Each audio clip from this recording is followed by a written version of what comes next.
everybody. This is Drew Pearson. Today I want to report on one of the worst business scandals in the nation. One that can happen in your city or mine, and is growing all over the United States. Did you know that $1,000 is embezzled every minute of the year, stolen from banks or business firms? That's a rate of $2 million for every working day, or $500 million a year, stolen in a country that we consider clean and honest and moral. And the rate is increasing. We're getting more dishonest. The insurance companies that insure bank clerks and business officials paid out nearly 4 times as much money to make good on stolen money in 54-55 as they did 10 years before. I've sometimes criticized corruption in government, and there was a Senate investigation of corruption in union welfare funds, but these seem almost peanuts compared with the growing dishonesty inside our banks and business firms. According to James M. Henderson of the Fidelity and Deposit Company of Maryland, biggest firm that insures against theft, the increase has been 400% in 10 years. And this, he says, does not tell the whole story because only 25% of our business officials are insured. Now, one distressing point is that most of this thieving was by older employees, men and women who've been with the firm some time. In 40% of the cases, the embezzlers had been on the job for more than 5 years. So let's take a look at the examples of this growing trend toward dishonesty. I'll be back in just a minute.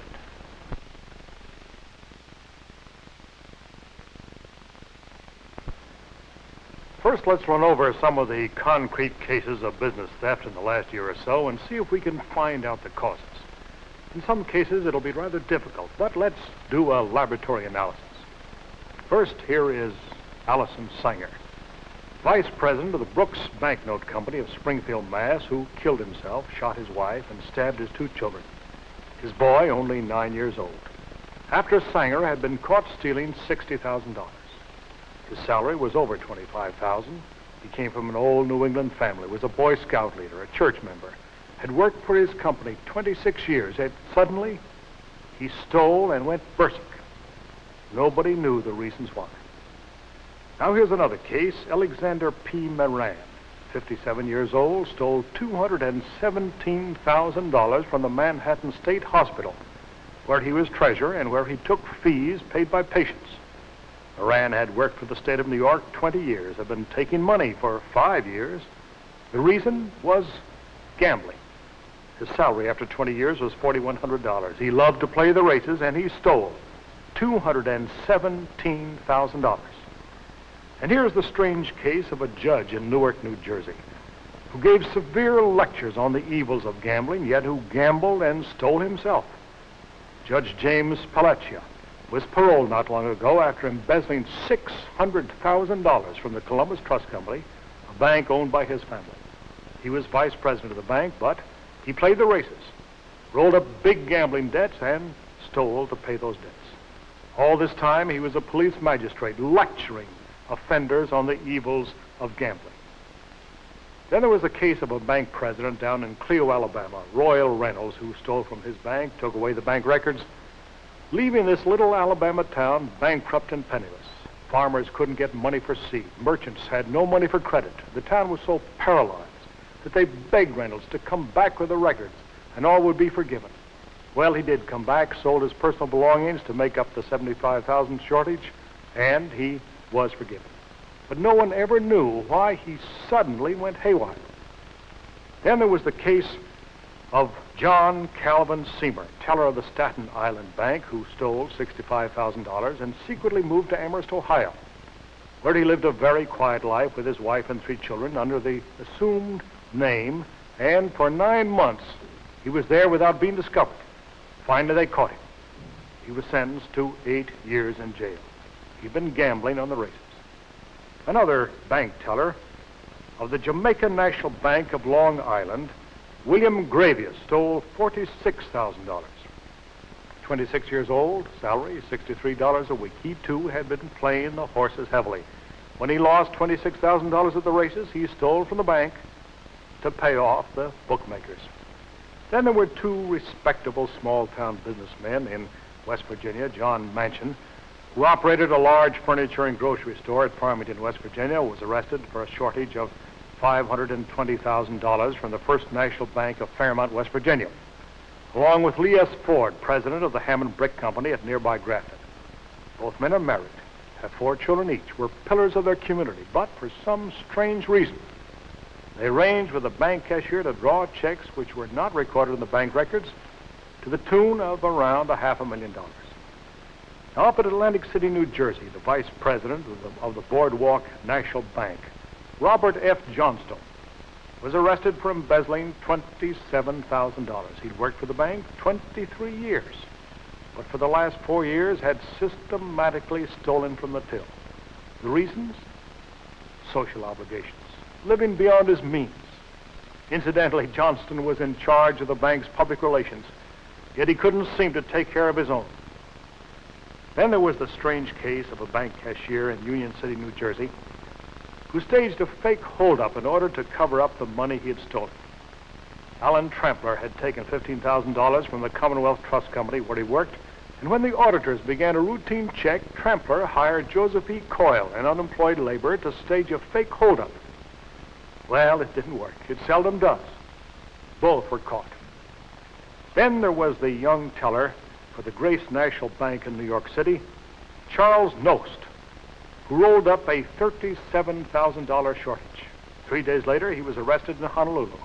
Reason for his theft? The Yonkers Raceway, plus a diamond ring, a ruby ring, and a watch purchased at Tiffany's. And up in Hartford, Connecticut, the Hartford state employees had organized to save their money through a credit union. The manager of the credit union was Joseph Romano, age 27, who played the horses. His salary was $5,000 a year, and he found that when you play the horses, you roll up debts.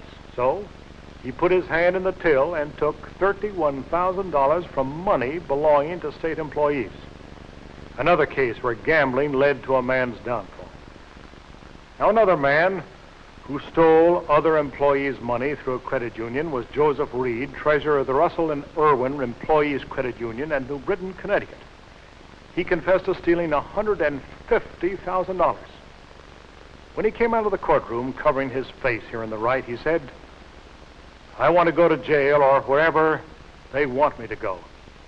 Reed was 56 years old. He'd always been considered honest, upright, dependable, but he lost $56,000 in the races. But perhaps the most amazing case of business theft in many years is that of Miss Minnie Mangum, assistant treasurer of the Commonwealth Building and Loan Association of Norfolk, Virginia. She'd been with the bank 31 years, yet she stole a total of nearly $3 million. Furthermore, she'd been stealing from the bank for 22 years. Her canceled checks and falsified records filled 3 cardboard boxes as she went on trial. Miss Mangum was active in her church, was a generous benefactor to worthy causes. She had a fine home and entertained lavishly. But those who accepted her entertainment did not know she was doing it on other people's money. Now, why was it that Minnie Mangum stole? Well, there was no good excuse. There never is. But examination of her background showed she was one of 9 children and her father was a drunkard. Her family never had anything. Her schooling was scanty. She left school after the 7th grade, went to work at 13. She was ambitious and envied the luxuries of other people. So after 10 years of honest work in the bank, she started to get money the easy way. She found it fairly simple to juggle accounts. First a little juggling, then more and more, until, as always happens, she made a mistake. Minnie Mangum sat without a sign of emotion during her trial.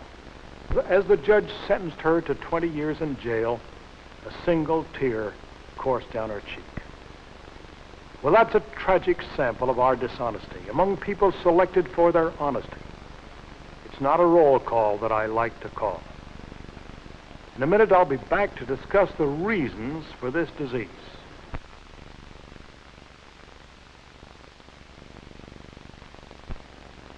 Now, the biggest reason for business theft is gambling. You'll recall that this was true in many cases that I just cited. The biggest reason for business larceny is playing the races, getting into debt, then stealing from the till and the boss. Also, there's the fact that when you're handling a lot of money, the temptation is great You see how easy it is to get away with some of it, at least for a while. Now, my idea about this increased business dishonesty is partly that it's the cutthroat age in which we live.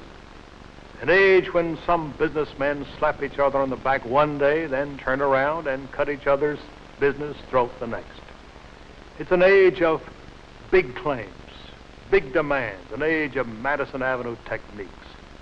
It's an age where the little fellow in the bank sees the big fellow getting away with a lot of things, such as conflicts of interest in Washington, increasing monopoly, political favoritism in awarding contracts. So the little fellow wants to get his too. But most important of all, I think, is the fact that we've strayed away from the old philosophies of our forefathers, away from family guidance, the days when the family was the backbone of the nation. And we've strayed somewhat away from the church.